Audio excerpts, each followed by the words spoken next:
अब ये ना एक छोटा सा रिलेशन है, ये स्कूल एग्जाम में पता नहीं क्यों आता है, ये केमिस्ट्री में भी आ जाता है, केमिस्ट्री में भी आता है, स्ट्रक्चर ऑफ एटम में, और फिजिक्स में भी आता है। अब ये क्यों है पता नहीं, ये इस चैप्टर का पार्ट भी नहीं है, पर फिर भी मैं प्रॉपरली बताता हूं। एक क्वांटिटी होती है मोमेंटम m/v, एक क्वांटिटी होती है काइनेटिक एनर्जी ½ mv²। तो आपसे रिक्वेस्ट करी जा रही है कि आप मोमेंटम और काइनेटिक एनर्जी के बीच का रिलेशन निकालो। अभी हमने नया नया फॉर्मूला ड्राइव किया काइनेटिक एनर्जी का, ½ mv², यूज करते हैं भाई। मेरे हिसाब से काइनेटिक एनर्जी होती है ½ mv², सही है, हाँ ना बोलो।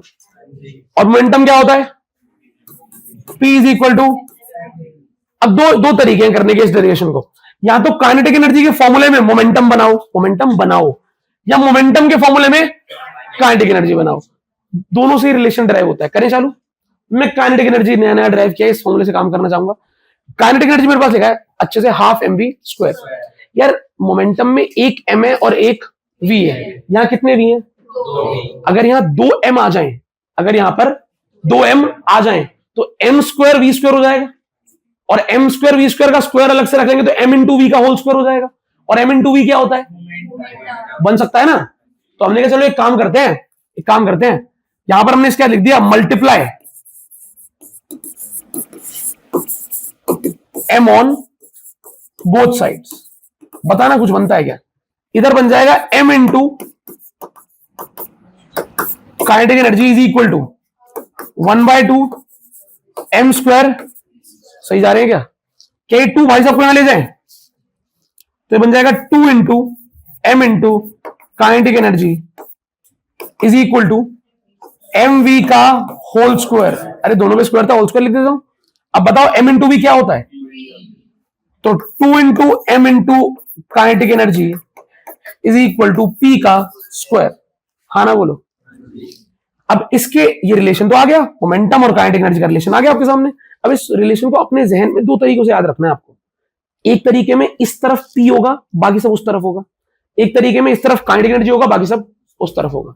अब देखो सिंपल बात है, अगर मैं बस काइनेटिक एनर्जी को यहां रखता हूं और 2m को नीचे ले जाता हूं, 2m को, तो काइनेटिक एनर्जी का फॉर्मूला क्या बन जाएगा मोमेंटम के रूप में? Kinetic energy is equal to p² upon, भैया काम आएगा? अरे भाई जब ये काम आएगा ना तो ये बहुत काम आएगा।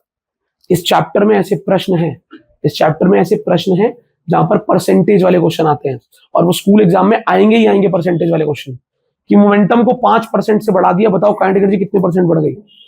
परसेंटेज वाले क्वेश्चन में माहिर होने के लिए आपको ये रिलेशन याद होना चाहिए। ये डेरिवेशन करा रहा हूं क्योंकि कई स्कूलों में 2 नंबर में आ जाता है तो मुश्किल है ही नहीं, कुछ मुश्किल था इसमें।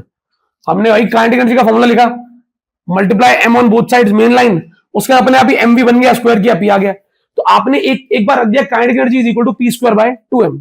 अब इधर बताओ, अगर मैं ये ना करके इस स्क्वायर को उधर ले जाता अंडर रूट, तो p इज इक्वल टू क्या आता? p is equal to under root 2m into, तो दोनों बात एक ही है बच्चों, ये और ये बात एक ही है। एक बार मैंने एक को इस तरफ रखा, एक बार उसको इस तरफ रखा, ठीक है। तो क्लैरिटी आ गई तो हाथ ऊपर कर दो कि पक्का समझ में आ गया, पक्का समझ में आ गया। मतलब तुम्हें लगता है तुम भी ड्राइव कर लोगे? अच्छी बात है अगर कर लोगे तो मैंने शुरुआत यहां से करी थी बच्चों।